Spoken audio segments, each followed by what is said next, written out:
Welcome to another episode of Conversations with Coleman. This episode is actually my appearance on the GoodFellows podcast, which is run by the Hoover Institution. They asked me about the reparations proposal that was recently put forward in California. They also asked me about the legacy of Black Lives Matter. We talk about the 1619 Project. We talk about colorblindness in a post-racial society. And they asked me what advice I would give to young black kids today. So without further ado, my appearance on the GoodFellows podcast. I worry that our desire to fix the past compromises our ability to fix the present. Think about what we're doing today. We're spending our time debating a bill that mentions slavery 25 times, but incarceration only once, in an era with no black slaves, but nearly 1 million black prisoners. It's Monday, May 15th, 2023, and welcome back to GoodFellows, a Hoover Institution broadcast examining social, economic, political, and geopolitical concerns. I'm Bill Whalen. I'm a Hoover Distinguished Policy Fellow, and I'll be your moderator today, which means I have the high honor and privilege of introducing the stars of our show. Two of my colleagues we jokingly refer to as the GoodFellows. That would be the historian Neil Ferguson and the geostrategist Lieutenant General H.R. McMaster. They are Hoover Institution Senior Fellows. One thing you probably noticed right away is we're missing a good fellow, John Cochran, who I think for the first time in the entire run of the show, something like 106, 107 shows. John's not with us today. That's because he's in the nation's capital about to receive his Bradley Prize. The next time we do a show, we'll talk about what happened that night. Congratulations, John. And we miss you. We look forward to having you back. But joining us in his absence today, I guess it makes him an honorary Goodfellow, and that is also making his Goodfellows debut is Coleman Hughes. Coleman is a writer, podcaster, and opinion columnist who specializes in issues related to race, public policy, and applied ethics. Coleman, welcome to Goodfellows. This is long overdue. My pleasure. So 2 things I'd like to point out, my friend. Number one, you have seriously blown the age curve on this show. I think I have neckties in my closet that are older than you. Secondly, Coleman, we're making another first here on GoodFellows. This is the first time we've actually had somebody on the show who could call himself a bona fide rapper. Neil and HR, I hope you do not turn this into battle rap. Though, Neil, I do understand there's actually a vibrant hip-hop scene in Scotland. Well, I wouldn't know about that, having left Scotland prior to the invention of hip-hop. Though I once did, as I was leaving Harvard, a rap version of the opening of the musical Hamilton, switching the character of Hamilton for the character of Henry Kissinger. A few members of the Harvard History Department still bear the scars of that particular performance, but nothing to compare with the incredible stuff that Coleman has done. I mean, it's not often we have somebody as multi-talented on GoodFellows, somebody who's a brilliant writer, essayist, podcaster, broadcaster, but can also produce incredible music videos. I'm in awe, and play a mean jazz trombone. I mean, it's Renaissance man we have here.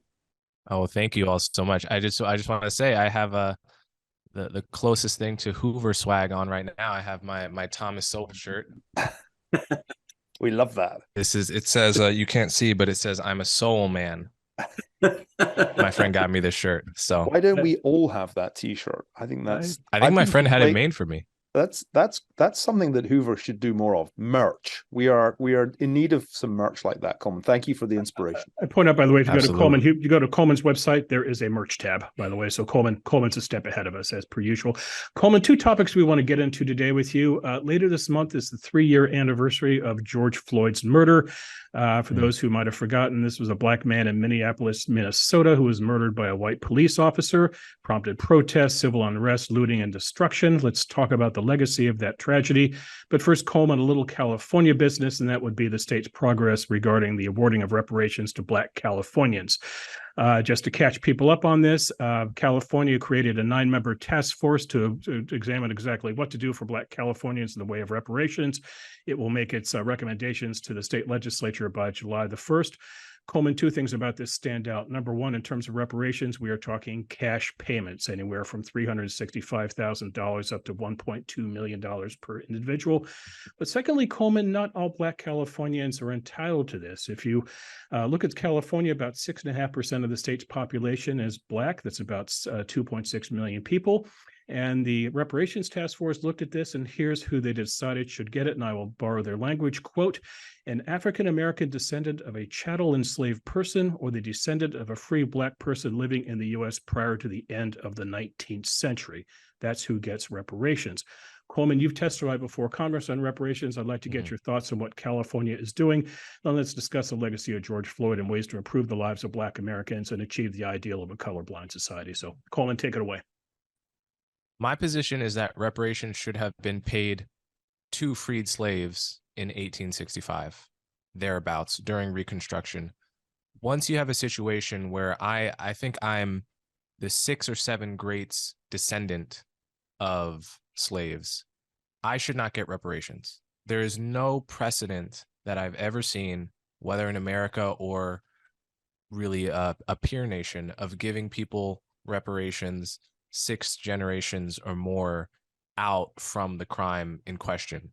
And there's a reason for that, which is because the phrase justice delayed is justice denied. Justice delayed 6 generations is just a fantasy, right? It's a fantasy to suggest that I know exactly how my life would have been different had my great grandfather not been a slave. That's the stuff of the butterfly effect in Hollywood. That's not the stuff of real social science, in my view.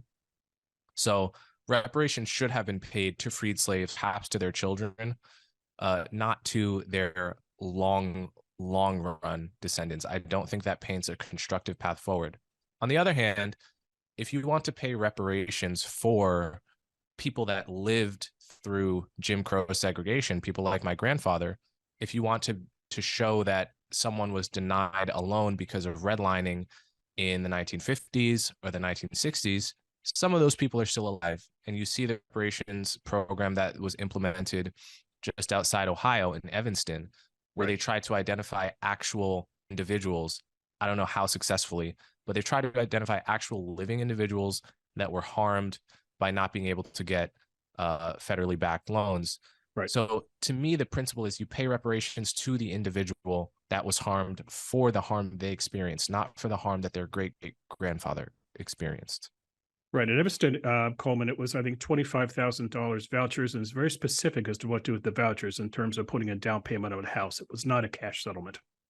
Right. That's right. It was not a cash settlement, and it was also not reparations for slavery. Right. Right. It was housing discrimination. Essentially, damages for housing discrimination. Mm-hmm. Hey, Coleman, I watched your testimony on reparations from, I think, a few years ago. It was excellent, by the way. You did a phenomenal job, as you did on the recent Intelligence Squared debate, too, about if the Democratic Party has gone too far left. I love listening to that, to you engage with these issues. Hey, but, one of the points you made is that when you talk about reparations, you distract people from what you could actually do to remove barriers that Black Americans, others have to overcome to take advantage of the great promise of America in education and in other areas. Could you maybe just weave that into the discussion too, your observations about how this could be a distraction from what's really much more important? I think that there's a difference between acknowledging history, which is a good thing. Even apologies can be useful to some extent, and we can get into the apologies that already have been issued that people don't actually know about. That's a separate issue.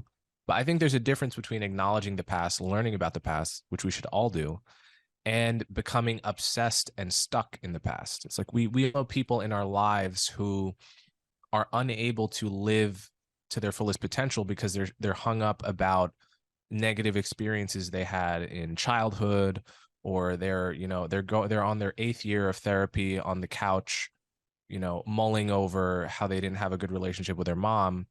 And meanwhile, this person's just, totally stuck in their own past to a degree that has gone too far, right? Something analogous happens when we are trying to litigate the national crime and original sin of slavery, rather than just having a really rational, compassionate, evidence-based conversation about what can we do to positively impact the problem of intergenerational poverty, which is disproportionately high in the Black community. Right. You have kids that are born in single-parent homes.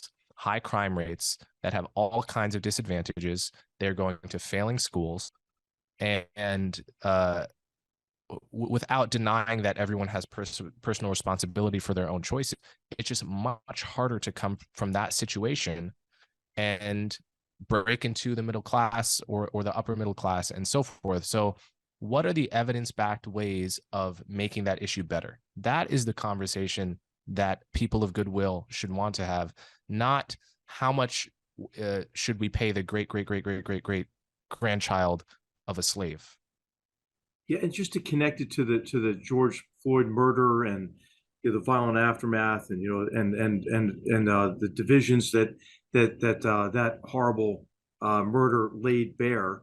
You made the point in this debate that you've got on your podcast about, has the Democratic Party moved too far left?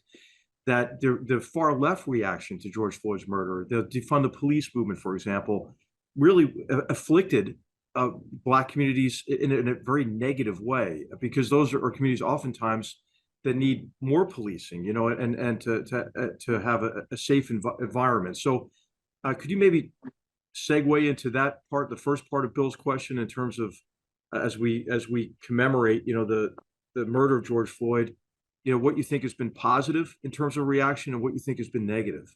So, in a way, your question is about the legacy of the Black Lives Matter movement, the Black Lives Matter moment, and the protests and riots in response to the murder of George Floyd.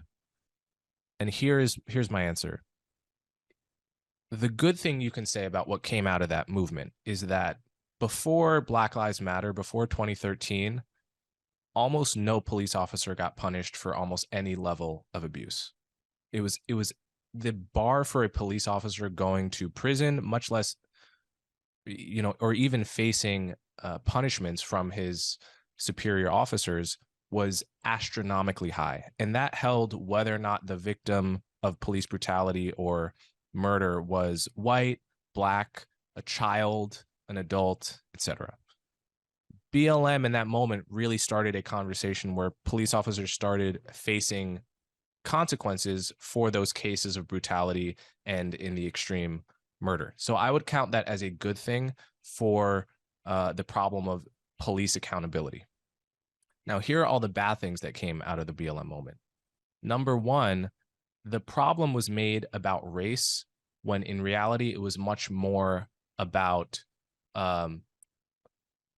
police overzealousness, being too quick to shoot a suspect, right? And people may think you're crazy if you say that. How could this not be about race? Every Black person I've ever heard unarmed killed by the cops, every person I've heard killed by the cops happens to be Black. How could this possibly not be about race? Are you crazy, Coleman? Well, no, because it just so happens the only cases that the media will talk about are those cases where the victim is Black, because that is the narrative which most taps into our emotions, both as Black Americans and as white Americans and every other race. But the fact is, what happened to George Floyd, it was a tragedy. The same thing that happened to this guy called Tony Timpa in Dallas in 2016, he happened to be white. The officer kept a knee on his upper back for 13 minutes and killed him, all the while joking as he falls unconscious. Every bit as horrible as the George Floyd video, and it's on YouTube, but you've probably never heard of it because the victim happened to be white. Now, I could give literally dozens of examples of white unarmed Americans killed in the precise same circumstances as all of the Black victims whose names we've heard of. And so the narrative that's been painted is that this is about race, and that's divided the country, where it could have been a more useful conversation about how to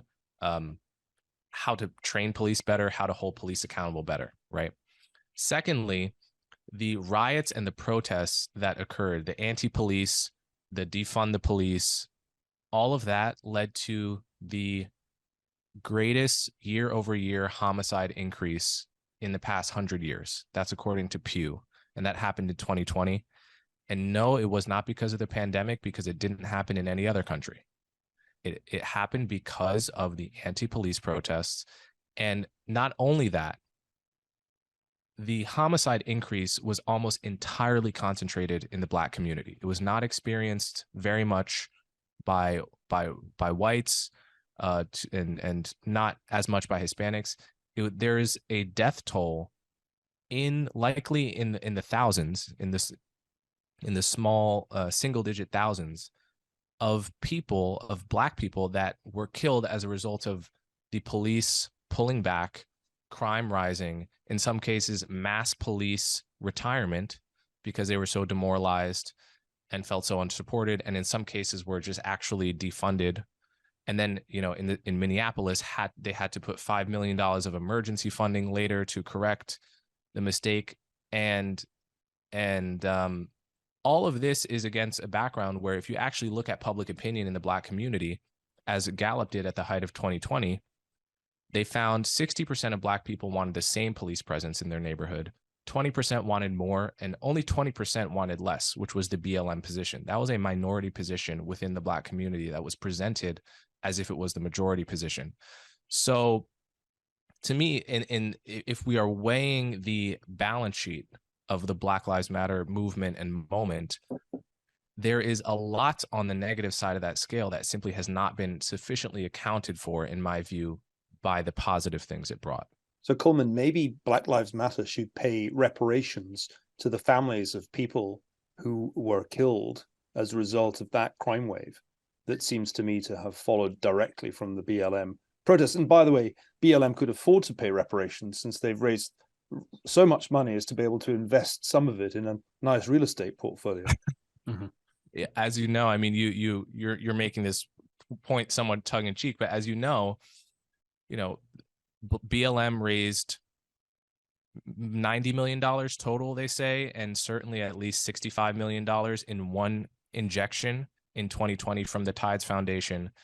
They secretly bought a $6 million mansion. According to New York Magazine, she gave $1 million to her baby daddy and $1 million to her brother, in a classic case of like nonprofit inurement, which can be criminally liable.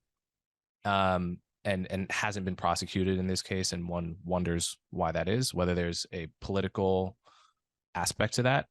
But yeah, I mean, Black Lives Matter got a lot of money, and there have been complaints from Michael Brown Sr., that would be the father of Michael Brown, who was killed in Ferguson 2014, of where is this money for us, right? Like, BLM has made promises and saying we're reaching out to the parents of people that have been killed, and the parents have consistently said, we haven't seen that money. Coleman, I had a question which followed on from something you said earlier, that debates about reparations are a distraction from the constructive things that we could be doing right now for people who are kids in poverty, kids in poor education, and so on. I heard a very inspiring talk by our mutual friend Roland Fryer just the other day in Austin, arguing that a fundamental problem of American race relations is just the blocked channels of social mobility that could be getting more kids like him out of poor neighborhoods, broken families, and bad schools, and we're not doing it. When you turn to this more constructive policy agenda, what would you rather see happening in California or any other state to address the very real problem that exists of disproportionate poverty, disproportionate exposure to violent crime? What are the positive solutions if reparations is not the answer?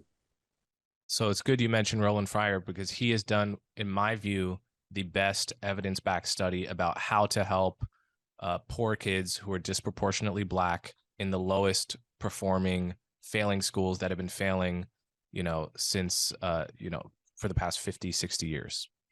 He did a study where he got control of 20 schools in Houston, 20 of the worst schools in Houston, created matched pairs, and randomized an experiment where he was able to take control of half of them and basically do whatever he wanted, right? And this is amazing because most studies of education and what works are contaminated by, the problems of observational studies, which is like, okay, these kids did better, but maybe that's because they came from better households, because it could be a million variables. But what he did is he really matched those variables and randomly treated half of the schools, which with some of the principles he had learned from charter schools in New York. He basically extended the school year, extended the school day, more hours, individual tutoring, more frequent tests, and then linking what kids struggled with on tests to what they get in tutoring, and creating what he called a culture of high expectations, which he did by incentivizing principals in a certain way. And also, by the way, he fired half the teachers at these schools, fired all the principals, right? So that is something that cannot be done in normal circumstances because of unions. And what he found is that they were able to raise the math scores of kids at these schools by a standard deviation overall, with effects, I think, concentrated in lower ages and among the poorer kids in the already fairly poor sample size. This is an extraordinary result, an extraordinary experiment. And I think if governments were serious about improving the lives of poor Black and Hispanic kids, or poor kids in general, they would implement these practices into the school system. I think what we're up against, Coleman, I'd love to hear your thoughts on this, is that, a lot of these postmodernist theories, these reified philosophies associated with various forms of critical theory, tend to rob people of agency, right? The message is you have to tear down the whole system, right? And the message is that there has been no progress at all. So my sense from this is like the greatest harm that's done by these theories is that it robs people of agency. It robs people of a sense that they can build a better future, and leaves them with this toxic combination of anger and resignation. Now, you might be surprised to hear this, Coleman, but I used a Clinton quotation a couple of episodes ago. And by Clinton, of course, I mean George Clinton of Parliament Funkadelic. And I'm going to the America Eats Its Young album again. And one of my favorite tracks from that, by the way, I think from this point on, I also would like to be known as General Funkenstein, if that's what you get. But the lyrics are really about agency, and George Clinton sings, situation is just that, it has no power over you, and this is from the track, if you don't like the effect, don't produce the cause, and the other lyrics are, you don't like what you're about, or you don't like what your country's about, you protest this and protest that and eat yourself fat, and the whole idea is that, hey, we can build a better world if we work together, and it's kind of a lesson from Stoic philosophy in many ways, and that you see I can kind of weave through a lot of Parliament Funkadelic's lyrics, but. What is your sense of the role that various, critical postmodernist theories play in either impeding us, in impeding us really from making a difference? If I were a poor Black kid, growing up with none of the advantages that many people listening probably have had, what would be the best message for me to hear? That the whole system is against me, but by all means, try. But keep in mind, everything's against you, right? You will have to work twice as hard to get half as far, but go ahead. Or should you give me a realistic, charitable perception of what I'm able to achieve, so that I actually feel like I can, like I ought to strive for it, right? I'll tell you a story. My grandfather just turned 90 years old, and for his birthday, he wrote 30, 40 pages of memoir. And he included a story about, he grew up in segregated Washington, D.C., and he was one of the first Black engineers at GE in the 50s, right? And when he got there, he was basically told by a well-meaning white colleague not to apply for a management position because the engineers, they're not going to be managed by a Black guy, right?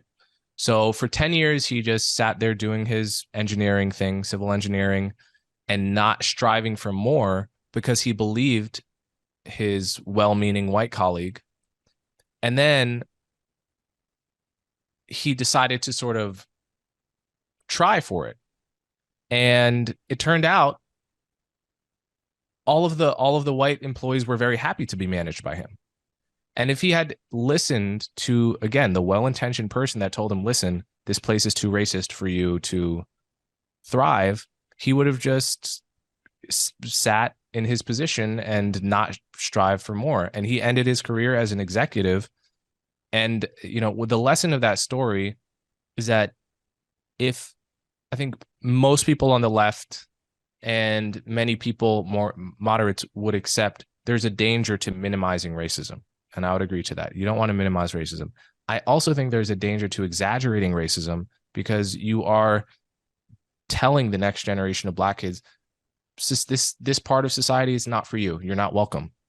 So you can't be surprised when they go elsewhere where they're demoralized by the system, when they, don't take advantage of all the opportunities that they may be available to them. I'd like to shift back to reparations for a moment, Coleman. And before George Floyd's murder, which was May of 2020, in August of 2019, there was the 1619 Project that came out in the New York Times. I'm curious as to your thoughts on how effective the 1619 Project has been in terms of driving the race narrative in America. And if you're trying to develop a counter narrative, I appeal to the two historians here. What is the counter narrative to 1619? Yeah, well, the 1619 Project, as I imagine many of your listeners know, I'll use a word that I don't particularly like, but pushed misinformation about American history in the sense that the 13 colonies revolted in part to preserve slavery, which is not true at all. And no major historian accepts as an accurate perception. In fact, the historian they hired for the project to fact check it, because they were journalists, not historians, happened to be a Black woman, said this is absolutely untrue. And they ran with it anyway. And she later wrote an article, I believe in Politico, saying they just bulldozed right through my fact check. I think it was Leslie Harris was her name. So they were painting a false picture of American history in order to invalidate the American origin story. And nevertheless, that has been pumped into various school programs all around the country, which I think is a shame. And I joined something called the 1776 Project at that time to provide a counter narrative best I could with Bob Woodson. And I don't know to what extent that's had an effect, but I've certainly played my part, I feel, in trying to push back against that narrative. Neil, what do you say? I think the debate has suffered from a kind of parochialism in the sense that it's focused on the United States rather than on the history of slavery. And it would be, I think, very valuable if kids in American schools, as well as students in American colleges, had a sense of the broader global historical context. A point that I made years ago in a book called Empire was that about the least original feature of the United States as a political project was that there was slavery in some of the states, because there was slavery in so many different parts of the world in the late 18th century, just as there is still slavery in parts of the world today. Slavery is something that goes back a very long time in human history. And so to argue, as the 1619 Project did, that the defining feature of the United States was slavery was wildly misleading, not only in American terms, but even more so in global terms. That there is, I think, a very strong argument for trying to teach this topic globally, rather than making it the centerpiece of a history of the United States, because there were so many other things about the founding that were remarkable. That we are, of course, as Coleman rightly says, we're sidelining if we decide to make slavery the core issue. And this subject came up, Coleman, the other day, because I pointed out that my 11-year-old son was about to be taught the Southern Poverty Law Center version of American history before I managed to intervene. And that's a set of teaching materials that originate with the Southern Poverty Law Center that explicitly recycle the 1619 narrative that the United States was founded on white supremacy. That's its kind of true origin story.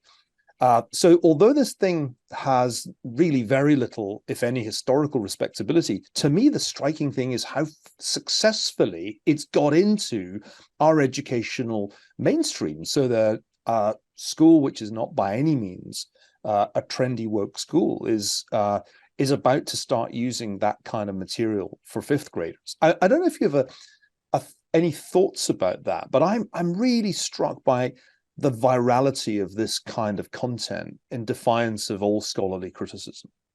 Well, I just say that it's been going on for a while, and I'd love to hear Coleman's response to that question, the virality of it, and then how to counter it.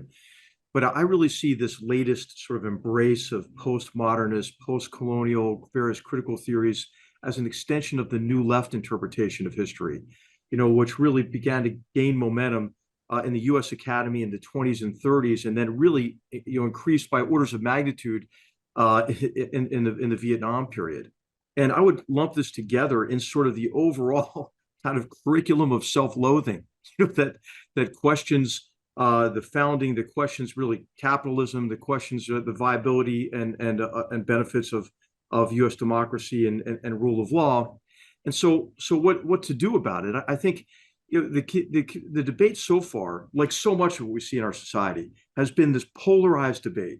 With some in response to various aspects of CRT and the 1619 Project, advocating for a return of the kind of a contrived, happy view of American history that may have predominated during the separate but equal, or separate but unequal period in American history. And I think that's just a false dilemma. I mean, I think that we ought to go back to what the founders knew. They knew that our republic would require constant nurturing, and our republic has been a work in progress from the beginning. I think it is wrong, obviously, to teach that our country was founded to preserve slavery rather than founded on principles that ultimately made that criminal institution untenable. And I think what our students should learn, Bill, to your question, what do you replace it with? They should learn that, hey, we failed at the founding, because it wasn't practical in the late 18th century to be able to abolish slavery. It just wouldn't work. But then we fought our most destructive war in history to emancipate 6 million of our fellow Americans. And then, of course, what you teach then is the struggle wasn't over. In many ways, it was just beginning with the failure of Reconstruction, the rise of the Ku Klux Klan and Jim Crow and the separate but equal period. But then you ought to teach that we do have agency. There were improvements. There was the end of de jure segregation and inequality of opportunity in the 1960s. But hey, de facto inequality of opportunity exists today, right? So hey, so let's get after it. Let's work together. And I think, I think that should be the overall thematic view of a course in American history. Especially with regard to slavery and the ongoing struggle to achieve equality of opportunity. But Coleman, I'd love to hear what you think about this, and then especially the great question that Neil asked about how did it go so dang viral, and what is your prognosis for how we might be able to restore a degree of kind of sanity in the history we teach? So I think in some sense, the reason this has gone so viral is because America is, and Western Europeans in some way are more willing than most people in the world and more eager to know the sins and atone for the sins of their ancestors. This is not really a normal tendency worldwide. I was at dinner once with some Ghanaian and Nigerian friends of mine, and I asked them, do you guys learn about African participation in the slave trade and how your ancestors captured and sold others to the West? And they said, yes. I said, do you feel any guilt for it in school as a culture? And they said, no, it's just a neutral fact to us. It's like any other historical fact, right? That's how most people in the world think about the sins committed either by their ancestors or by their country. Americans and Western Europeans, to some extent, feel a unique level of guilt. And that's commendable. I think that comes from a really well-meaning urge. And as a result, there's an opening for bad faith actors to poke that guilt and just never let up. It's often said that Americans don't want to know about the history of slavery. We're somehow disinterested. That could not be further from the truth. Okay, I would say America, maybe with the exception of Germany, has done more than any nation on earth to acknowledge its past sins. The Senate, U.S. Senate, apologized for lynching in 2004. Both houses of Congress apologized for slavery and Jim Crow in 2008 and 2009, respectively. At least 8 different slaveholding states, southern states, have individually formally apologized for slavery. We have a museum in Washington, D.C., in the nation's capital, partly federally funded, that has an extensive exhibit on slavery in the Middle Passage. And when it opened, it had so many more visitors to that exhibit, and they were staying so long in that exhibit that they had to triage and ration people's time there because there was so much interest. That doesn't sound like a nation that's not interested in learning about its own history. That sounds like a nation that's more interested than most in learning its own history, and especially the darker periods of its history. So I think we have to understand some of the people pushing this narrative that Americans are ignorant and don't care and want to whitewash the past. A lot of them are not operating in good faith. For a lot of them, they don't want the debt to be repaid. The power of still being able to claim the debt is worth more to them than the debt actually being repaid. And so there's a bad faith game being played. Colin, can I ask you a personal question? I completely Sure. change our tack as we are running short on time. I mean, I don't want you to feel as if you spent part of your morning with a bunch of boomers. I'm not even sure if you'd heard of George Clinton when HR brought him on. Of course, Parliament Funkadelic. Oh, I'm relieved because it's so before your time. But I actually want you to address a much younger demographic for a moment, and specifically my sons, who are aged 11 and 5 and are of mixed race, but will certainly be seen by many people, including, I think, many police officers, as Black as they grow old, because they're certainly a lot browner than me in pigmentation because their mother's from Somalia. You look back on where you were at 11, and you've been enormously successful very fast. You're a prodigious talent, and you've achieved all of this as somebody who's Black. What's the advice you'd give? Because I'm not sure I can give them the right advice, as I'm white. I'm not sure how I really prepare Thomas and Campbell for being perceived to be Black in the United States of the 2020s. So I'd love you to give them some advice right now. I mean, my advice is that there are some real racists out there, but they are very few and far between. And in 2023, they are not going to be the reason that you are not successful. They are, like I said, just so far the exception to the rule of people you are likely to meet. And your life is in your own hands, right? It's go back. You know, I love that I'm able to talk to my grandfather and just say, what was it like when you were a kid? Because it was completely different. There was a color line in this country that literally could not be crossed. And today it's just, I can effortlessly go to a white employer, a white friend, an Asian friend, a Hispanic friend. There's nothing stopping you now. There's nothing stopping you now. And it is a disservice to the people who really were stopped in the past to pretend that those barriers are still anywhere near as thick as they were. Thanks, I will. Even though hucksters will try to convince you of that for reasons that have to do with their own emotion and psychology. Okay, final question for you, Coleman, and that is, we are well past the Obama presidency, and you were too young to vote for Barack Obama. I'm curious if you would have voted for Obama if you had the chance, but Obama came in with the dream of a post-racial America. Here we could put a black man in the White House, the black man to climb the pyramid. But here we are in 2023, and I've listened to you on podcasts where you talk about the phrase colorblind society and how for some people this is a pejorative, that it is a terrible phrase to use, but is the dream of a colorblind society a post-racial America? Is it realistic? I think the dream of a colorblind society is similar to the dream of a peaceful society in the sense that we'll never really get there. Mm-hmm. But we ought to know that we're on the right road. We ought to know what we're aiming for. Like, we all know when society is getting more violent. We know when we're going backwards on that road. We're never going to get to a society that is perfectly peaceful, but like, hopefully we can acknowledge what the goal is and then haggle about how best to get there.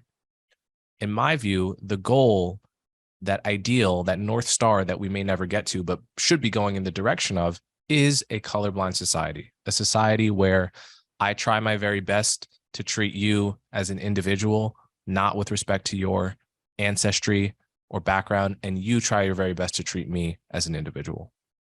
And we try to enshrine that in our legal and political system. Now, I'm not saying you can't have your culture.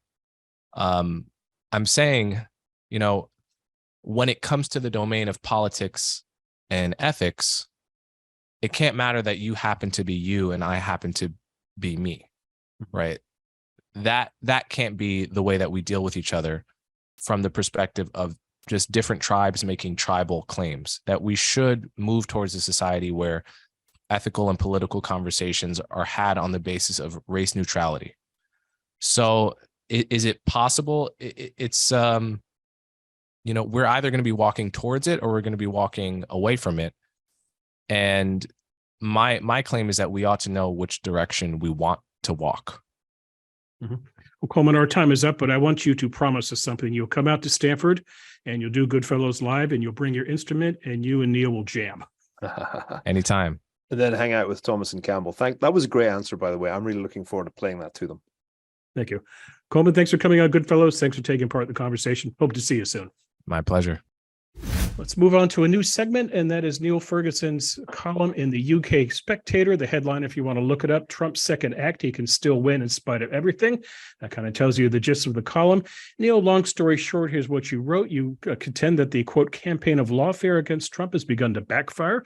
You point to other world leaders who have survived legal challenges, even managed to get reelected.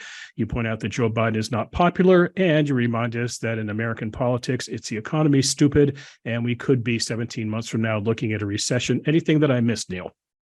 No, those are the essentials. This is one of the more staringly obvious columns I've written in the last few years. It just seems to me very clear that in 2024, Donald Trump has a high likelihood of being the Republican nominee. He's the front runner right now. And historically, if you're the front runner now, for the Republican nomination, you're very likely to be the nominee. There are very few exceptions to that rule. He himself was one of the exceptions. John McCain was another. There really aren't any other exceptions. So he's quite likely to be the nominee. And Ron DeSantis's chances of catching up with him have been looking less and less promising in the last couple of months. Secondly, if you are president and you're looking for a second term and there's a recession anytime in the 2 years before you're up for re-election, you won't get the second term. And there hasn't been a president who's beaten that particular law of politics in 100 years. It stopped Jerry Ford getting a second term, stopped Jimmy Carter. It of course, was one of the reasons George H.W. Bush did not get re-elected. And of course, Donald Trump didn't get re-elected in 2020 because of a recession. And so if there's a recession, which Larry Summers thinks is 70% probable at some point in the next year, I don't think that Joe Biden gets reelected. And so, ergo, it follows that Donald Trump has a much higher probability than most people currently realize of being the second president since Grover Cleveland to get 2 non-consecutive terms. I'm amazed there's not more discussion of this. It's gone up a bit since his CNN town hall. I see Peggy Noonan wrote a column noticing that this went rather better for Trump than CNN was probably expecting. But I still think that, generally speaking, few people realize just how likely this has become. So, Neil, in the last Goodfellows, I scarred you by bringing up Arsenal's struggles. Now you've scarred me because I worked on HW's reelection campaign in 1992. HR Neil mentioned the town hall that Trump did last week on CNN. And with all things Trump, we just focus on the performance art. And fascinating to watch the reaction to this. He was vintage Trump in terms of being bombastic, insulting. My goodness, the audience lapped it up. CNN won the night ratings nights. And yet there is very little conversation about one thing I'd like us to get into, and that is what Donald Trump would actually do if Neil is right and he managed to get reelected. Let me read two things to you, HR. First of all, here's what Trump said on Fox News in April with regard to China and Xi Jinping. Quote, President Xi is a brilliant man. If you went all over Hollywood to look for somebody to play the role of President Xi, you couldn't find it. There's nobody like that. The look, the brain, the whole thing. And here's what he said last week on CNN, HR, quote, with regard to the Ukraine-Russia war, quote, I want everybody to stop dying. They're dying, Russians and Ukrainians. I want them to stop dying. And I'll have that done. I'll have that done in 24 hours. So, HR, let's look forward to 2 years from now and a second Trump presidency. What is he going to do about the war in Ukraine, and what's he going to do about China? Well, I think he'll be disappointed. I think President Trump has a great deal of confidence in his ability to make deals, right? And this has, of course, been the hallmark of his career, at least as he views it. And I think what he underestimates in this case is that Xi Jinping and Vladimir Putin have objectives and are motivated in ways that go far beyond anything that's in reaction to anything he's going to do, or any promises he can make to them or his personal relationship. I think one of Trump's strengths had been his ability to kind of separate the relationship from the issues at hand, but he was kind of hard-nosed when you look at it in retrospect on the issues at hand with China, and then even with Russia, during which the first year of his presidency, he placed more sanctions on Russian entities than the previous 8 years of the Obama administration. But I think his faith in personal relationships, though, he has that faith to a fault. And I think the most dramatic example of that were the summits with Kim Jong-un, where he had really high hopes. And remember talking about, the love letters that they're writing to each other. And so I think that this demonstrates, one of the flaws is his sort of relentless confidence in his own ability, and maybe not applying what we might call strategic empathy from Zachary Shore, viewing these complex challenges that we face from the perspective of the other, and maybe a full understanding of the emotions and the ideology and the aspirations that drive and constrain Xi Jinping and Vladimir Putin. And Neil, what would happen with regard to Russia and Ukraine? I would note that Trump will not call Putin a war criminal, and Trump has a very personal grudge against Zelensky. Look, I think I should make it clear that this is not a scenario that I look forward to, and I'm sure HR feels the same discomfort at the prospect. But I do think we need to face this reality. The problem in the case of Ukraine is that the President of the United States has a considerable amount of power over this particular war because Ukraine is so reliant on US support in terms of finance, in terms of military supplies. And of course, in the same way, the sanctions that have been imposed on Russia since February of last year are, in the first instance, a result of presidential decisions, not only, but in large measure. And so from a Ukrainian perspective, Trump's re-election would be pretty disastrous. They would have to worry about support being withheld, or at the very least, that support would be withheld if they did not go along with a peace initiative that I imagine Putin would seize with both hands. The Russians, I'm pretty sure, are hanging in there, hoping that if they can just keep this war going into late 2024, they may be rescued by a change in American domestic politics. On China, it's worth remembering how very uncommitted Trump has always been on the issue of Taiwan. There's a memorable passage in John Bolton's memoir of his time as National Security Advisor of Trump picking up a Sharpie in the Oval Office and saying, this Sharpie is Taiwan and this desk is China. Am I really going to send a naval expedition to save a Sharpie? So I think another aspect of a Trump re-election would be a significant change in the direction of travel in US-China relations. I suspect if Trump had been re-elected in 2020, he would probably have done a trade deal with Xi Jinping by now, because he's really not that much of a cold warrior. Trump is a trade warrior, and I think he always regarded the tariffs as the opening play in a negotiation with Xi. I mean, HR's right. Trump's always overestimated himself as a negotiator, particularly in the realm of international relations. But from a Russian or Chinese point of view, there's a potentially big improvement if he's re-elected, and I would imagine that they would seize the opportunities that presented very eagerly. So nobody should underestimate the foreign policy implications, to say nothing of the domestic implications, which we haven't touched on. But if we go back to the conversation we just had with Coleman Hughes, one thing's for sure, the re-election of Trump would cause a great wave of anxiety, not to say hysteria, on the American left, as of course it did in 2016. And this recurrent theme that we've heard again recently from President Biden, that there's this huge threat of white supremacism and racism, all of that would be resuscitated. And it would create, I think, an incredibly toxic atmosphere in the United States itself, which would hardly help us pursue coherent foreign policy goals. Neil, I just want to tie into that. I mean, my main concern is like what we do to ourselves, right? Because he is so polarizing. I mean, God, wouldn't it be great to have a leader that can get to the politics of addition?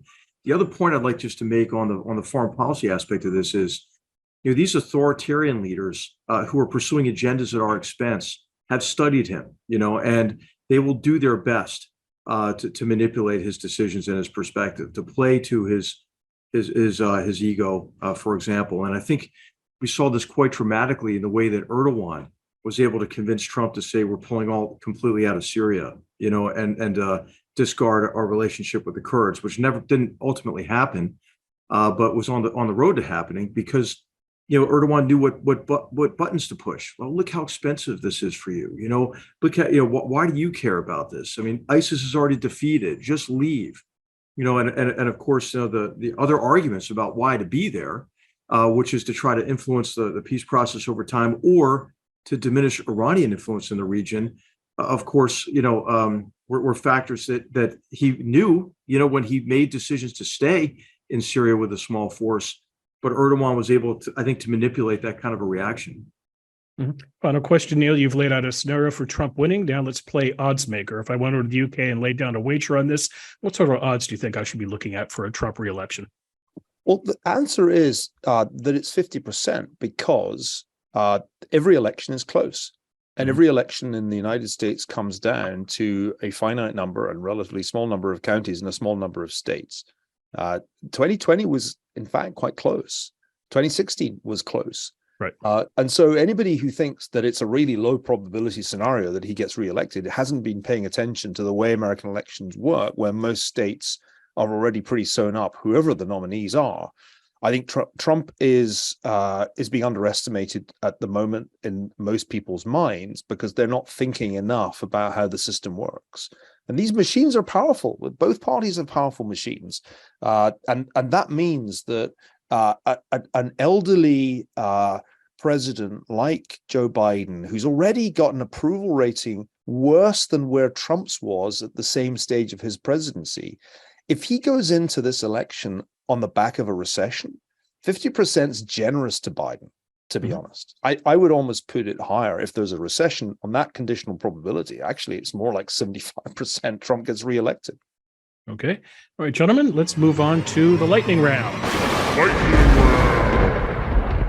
Okay, Neil, let's start with you. Let's do quick questions so we can get through this rapidly. Neil, Henry Kissinger turns 100 later this month. His birthday is 3 days before our next GoodFellows taping, so let's honor the great man now. If Neil Ferguson were asked to create a Mount Rushmore, 4 choices of the history's most significant foreign policy advisors, 4 people to carve on the side of a mountain, Neil, who would you put on that mountain? Well, assuming that only American national security advisors are eligible, this is in fact easy. Henry Kissinger would be up there. Brent Scowcroft would be up there. Our boss, Condi Rice, would be up there. And our fellow good fellow, H.R. McMaster, would be up there. That's the four. Well done. HR, Russia's May Day victory parade in Red Square consisted of fewer troops than usual and one tank, a World War II era T-34. What was Putin thinking? Yeah, I think he's just in denial, right? And I think this is really encouraging to see the degree to which his forces have been depleted. And I think, over time, it's going to be inescapable that he himself is going to have to come to that conclusion that this was his greatest folly. And that Russia cannot accomplish its objectives in Ukraine. Mm-hmm. Neil, Erdogan, is that Turkish for survivor or Turkish for about to be voted out of office? Oh, he looks increasingly likely to survive. He's done better than expected in the first round. It'll go to a runoff. And I have to say, betting against Erdogan has been a losing strategy for more than a dozen years. And this is why I'm not at all surprised that he's still standing against the expectations of most supposedly informed commentators. HR, Wendy Sherman, the first woman to serve as Deputy Secretary of State in the United States, is out of a job after it was revealed that she had blocked certain sanction measures against targeting the Chinese Communist Party. Is this a big deal, little deal, or no deal at all? It's a big deal because I think what Wendy Sherman, with all due respect to her, never got is that weakness is provocative. And that her career has been really an effort to make concession after concession to some of America's greatest adversaries, from a really bad negotiation with North Korea to the Iran nuclear deal to this latest attempt at appeasing the Chinese Communist Party. Mm-hmm. Neil, final question. Elon Musk is out as CEO of Twitter. He has stepped down. Is this a Fergusonian prophecy coming true that Napoleon met his Waterloo? No, I don't think this is Waterloo. I think this is an attempt to address a very specific problem that Elon Musk's created for himself, namely the decline in the advertising revenues that has followed his takeover and his changes at Twitter. That's all. It's not Waterloo. It's a tactical retreat, and a new general is being sent into battle. Maybe he's Wellington at Waterloo, and maybe the new CEO is Blooker, coming in from the flank. It can't be ruled out, but Napoleon was one of my better jokes of last year. Yes, thank you very much, gentlemen. Great show today. Great conversation, and look forward to the next one, having John Cochran back as well. On behalf of our two good fellows, Neil Ferguson and H.R. McMaster, and the missing John Cochran, all of us here at the Hoover Institution, we hope you enjoyed today's show. Make sure you subscribe to our show. You don't miss the next one, or it'll be out in late May, early June. And again, on behalf of my colleagues, thanks for watching, and we will see you soon. Till then, take care. That's it for this episode of Conversations with Coleman, guys. As always, thanks for watching, and feel free to tell me what you think by reviewing the podcast, commenting on social media, or sending me an email. To check out my other social media platforms, click the cards you see on screen, and don't forget to like, share, and subscribe. See you next time.